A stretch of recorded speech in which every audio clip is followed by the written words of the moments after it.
Ackroyd Road, maghahanap po tayo ng taong gutom, ng mahilig kumain ng manok sa Nandos. Hanap po tayo ngayon, ha? Ay, ito. Itong nakaputing to.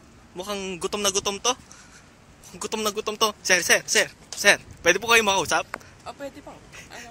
Mukhang gutom na gutom kayo. Gusto niyo po ba kumain ng Nandos? Ayun nga po, pinunta ko dito eh.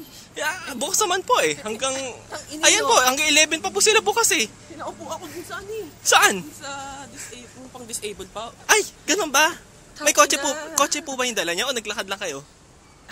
Gumapa ako eh. Gumapang. Tapos doon pa kayo sa disabled pinapaupo. Ina.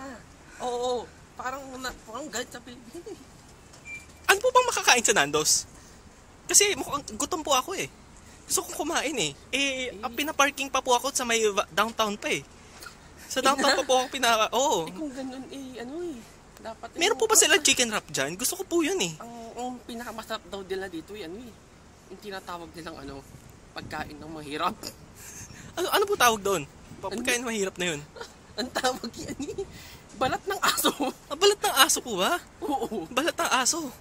Talaga po? Kala ko po ba manok ang binibenta nila dyan? Ewan ko. Nakakapagtak eh. Gusto kong kumain. Pinapila pa ako doon. Sa disabled Pero po? wala naman ako nakikita ang pila dyan. Dito pa po kayo sa labas Parang may pinapila? yata sa akin eh. Talaga po? Cut.